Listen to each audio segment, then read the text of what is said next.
It's Rob. Welcome to Axel's Garage. In the car, Big Dummy's driving, and we are headed west, and not too far west, to go look at a car, which is never a good thing, right? When we like to go west to look at a car, we're leaving New York State, but instead we're going to New York City. And I hate going to look at cars in New York City because everything in New York City is shitty. There's nothing good in New York City, but we found something.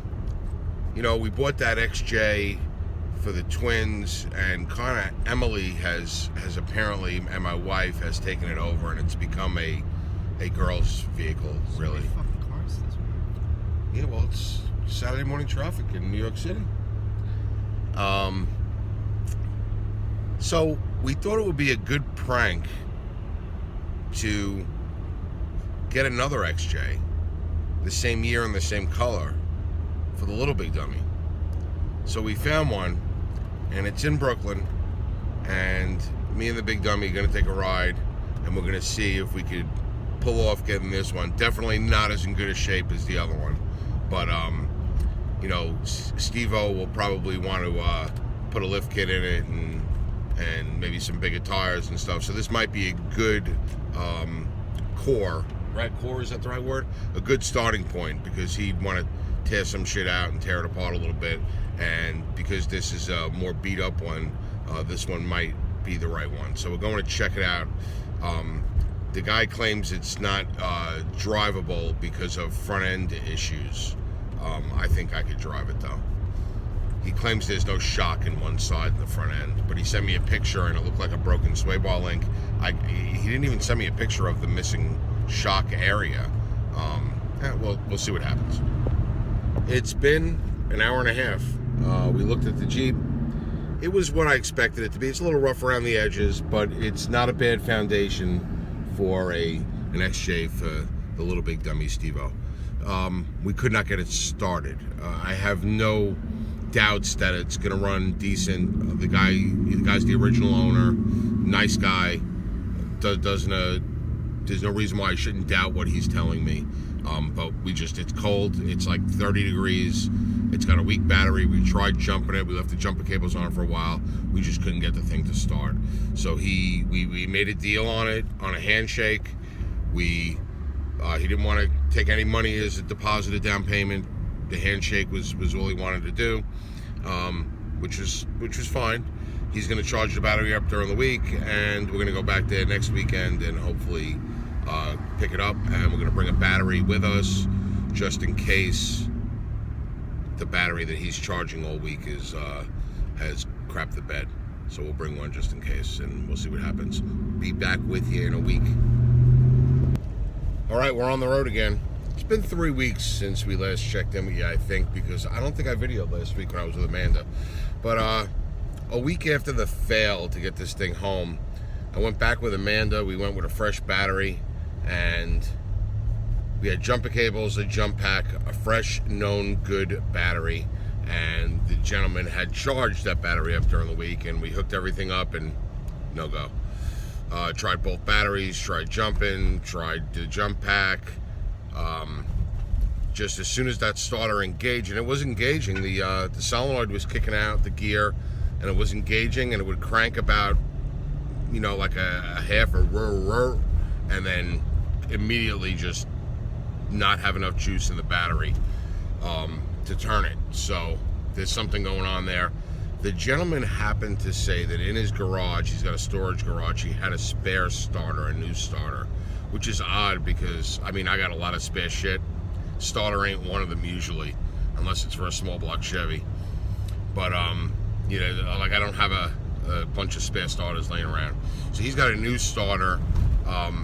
It's another week went by, so we went home, fail, and we just packed up the truck. It's early on a Saturday morning. It's been continuously snowing at least once a week since we started looking at this car. So it's a disaster. And now we're going into Brooklyn with shovels and jack stands and hopefully enough tools to swap out the starter, and we're hoping that the starter is what's bad.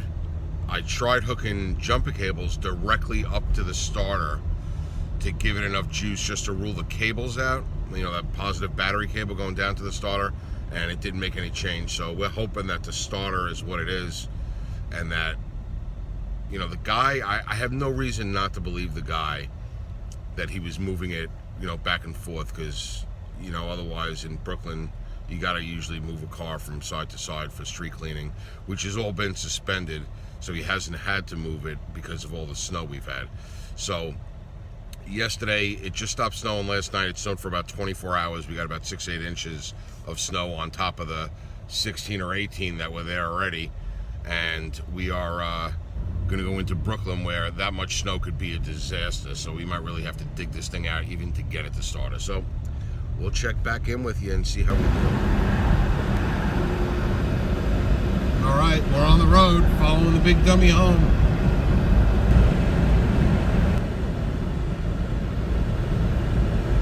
Well, we're on the Long Island Expressway headed east out of Brooklyn, and the thing's running, not without incident. So we got there, dug it out of the snow, and just for shits and giggles, I said, you know, let me whack this starter with a hammer. And I explained to Robbie on the way to this, to getting there, I said, you know, usually when it's the solenoid that's sticking, you whack it with a hammer, and it spits out the solenoid. And this isn't what was going on. The solenoid was kicking out. The engine was turning over, maybe a little room, but it wasn't enough to start the car. So I said, maybe, this thing's been sitting for a long time. I would have to guess probably a year. I mean, it's been out of inspection for over a year. So it's been sitting for a long time. And we whacked that starter a couple times with a hammer, and the thing started right up. And it started up, it ran, everything was good. The guy cleaned it out, we did all the paperwork, and he graciously left me his tags and said I'll mail his tags back to him. And we drove around the block, and the thing instantly overheated. So we pulled over. There was no water in it at all. So no gas and no water. But at this point, we had enough gas to get to the gas station, but it overheated before we got there. So we let it cool down, put 3 gallons of water in, and half tank of gas, and now we're on our way home. Heat works, all the gauges work, it actually drives pretty good. The rotors are so severely rusted from its sitting that it feels like I have no brake pads left whatsoever. The more we drive, the better it gets, but I think I wiped out probably the whole set of brake pads trying to wear the rust off of these rotors. The radio actually works, but the only thing that doesn't seem to be right is when I hit a good New York City bump, everything cuts out. All the gauges go to 0, all the warning lights come on, the radio turns off, and it loses all electrical power.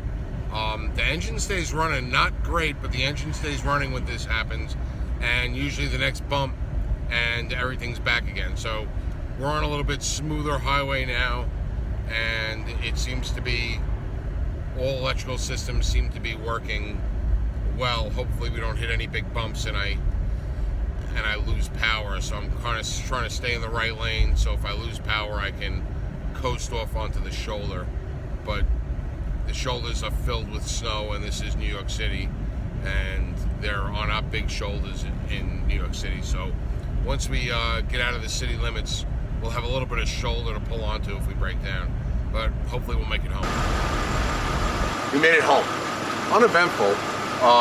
The brakes are still, I think the pads got destroyed from the rust. We're trying to rub the rust off. When you look at the rotors are clean now, but they're still very grindy. So I have a feeling those pads are shot. But we made it home, no overheating issues, but when we pulled in over here, we shut it down, we saw antifreeze coming out. So we know where the antifreeze was coming from. A little digging, and I found this clamp sort of laying. I know. I saw this clamp laying on the lower hose like that. It had rotted into 2 pieces, or it was actually like this. It had rotted into 2 pieces, and it was leaking out of the lower hose. So we put a new clamp on, drained all that water in it so that we have some antifreeze or coolant, because it's freezing out here.